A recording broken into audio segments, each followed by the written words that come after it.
AP క్యాడర్కు చెందిన IPS అధికారి సిద్ధార్థ్ కౌశల్ స్వచ్ఛంద పదవి విరమణకు కేంద్రం ఆమోదం తెలిపింది. ఈ మేరకు కేంద్ర హోంశాఖ ఉత్తర్వులు జారీ చేసింది. అయితే సిద్ధార్థ్ కౌశల్ వీఆర్ఎస్ వ్యవహారం ఏపీ రాజకీయాల్లో హాట్ టాపిక్ గా మారింది. దీనిపై రకరకాల ప్రచారాలు జరిగాయి. రాజకీయ రంగు కూడా పులుముకుంది.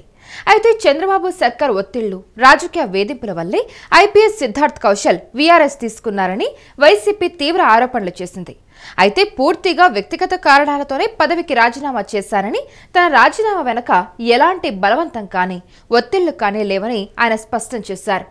దీర్ఘకాలిక జీవిత లక్ష్యాలు, కుటుంబ సభ్యులతో చర్చించిన తర్వాతే ఈ నిర్ణయం తీసుకున్నట్టు వెల్లడించారు.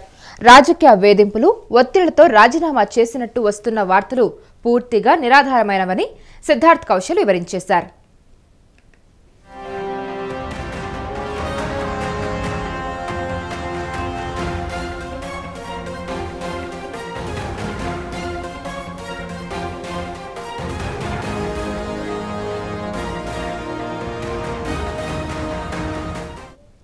అయితే ఈ సందర్భంగా ఆయన మాట్లాడుతూ ఏపీని సొంత ఇల్లుగా భావించానని, ఇక్కడి ప్రజలు చూపించిన ప్రేమ, అభిమానం ఎప్పటికీ హృదయంలో నిలిచి ఉంటాయన్నారు.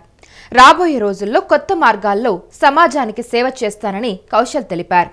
Siddharth Kaushal 2012 batch IPS officer. Kadapa, Krishna, Prakasam జిల్లాల ఎస్పీగా పనిచేశారు. ఆ తర్వాత ఏపీ డీజీపీ కార్యాలయంలో ఎస్పీగా విధులు నిర్వహించారు. గత వైసీపీ సర్కార్ హయాంలో అప్పటి ప్రభుత్వ పెద్దలకు అనుకూలంగా పనిచేస్తారనే ఆరోపణలు కూడా కౌశల్ పైన ఉన్నాయి.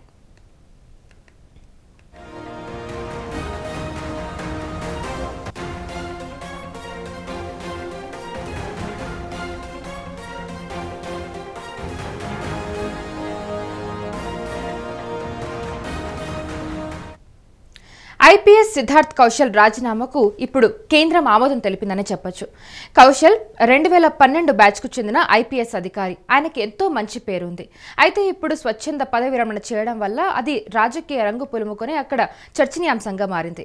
ఇప్పుడు ఆయనకి కేంద్రం కూడా ఆమోదం తెలపడంతో ఇప్పుడు ఆయన వేరే ఇతర రకాలుగా కూడా ఆయన సేవలు చేసే విధంగా ఆయన ముందుకెళ్తున్నారు. ఇదే నేపథ్యంలో ఆయన ఏపీ ప్రజలు నాకు చాలా దగ్గరి వాళ్ళు అన్నట్టుగా కూడా ఆయన మాట్లాడడం జరిగింది.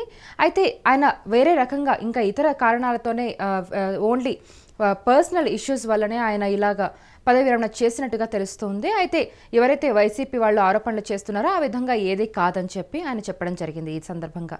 అయితే ఫర్దర్గా కూడా ఆయన చేసే సేవలు కానీ అవి కొనసాగుతూనే ఉన్నాయి. కానీ వేరే మార్గంలో ఆయన సేవలు చేసే అవకాశం ఉందని చెప్పి ఆయన ఈ సందర్భంగా చెప్పడం జరిగింది.